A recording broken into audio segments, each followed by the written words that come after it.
interesting to learn. Often there's a specialty. George wanted to know what it was today, but first he had to make his favorite museum stops. The Rocket Room, the Mirror Maze, and the Butterfly Space. That's funny. Finally, George and his friend made it to the Special Exhibits Room. The sign read, "How can you take care of our planet?" George learned many things. How all people, animals, plants, air, and water on the planet make up the environment. How trees keep the air clean. Dad, read this guy. And how people can help protect the environment from pollution and too much trash. You can hear it. Captain Planet! Trees give off oxygen, which people need to breathe, and people give off carbon dioxide and poop gases, which trees need to use to survive. And we have to read this. Read that. Why? Well, let's go to the next page. Okay. George had a great time and didn't get into any of his usual mischief. As he and his friend were leaving, they bumped into a museum director. Oh shit. Dr. Lee looked very happy to see him. "How's my best monkey visitor?" Dr. Lee asked George. She's like Canadian, I think. "I'm so glad I ran into you. I just wanted to tell you that we're having a Green Day rally tomorrow at the park." George was curious. Whatever a rally was, he was sure that the park was a good place to do it. "We're going to plant a truckload of trees and collect used paper for recycling," Dr. Lee explained. It's exciting, I understand. "We didn't have much time to advertise, but we need lots of volunteers. How would you like to help out?"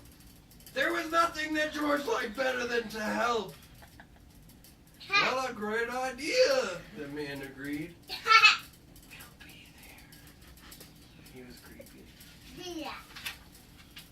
That night, George was ready to do his part for the recycling drive. He gathered every newspaper in the house. He stacked old mail on top of the papers. He piled empty cardboard boxes and food cartons on top of that. What a heap.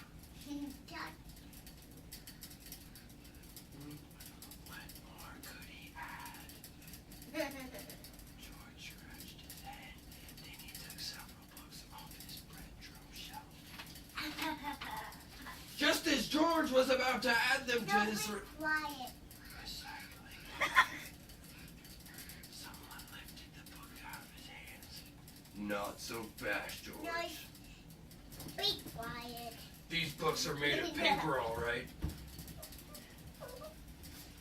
But you can read and enjoy them many times when you're done.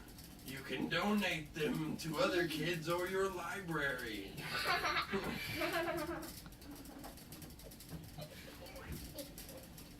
Reusing is just important as recycling. Dumb monkey trying to throw away books. Why? Okay, how do you want me to read this one?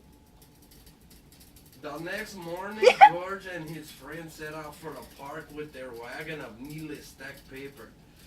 Suddenly, the man stopped and said, "I forgot my gardening gloves. Go on without me, George. I'll be there soon."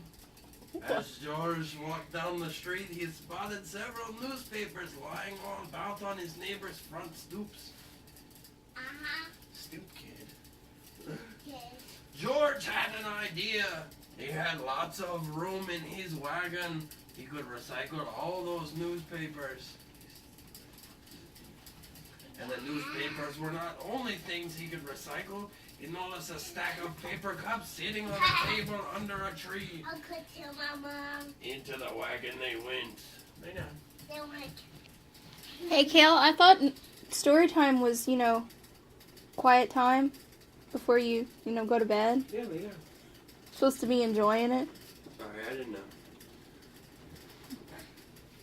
So did a pile of magazines and a heap of papers someone left on the sidewalk.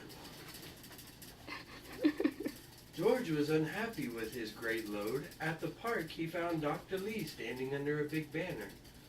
"Good morning, George."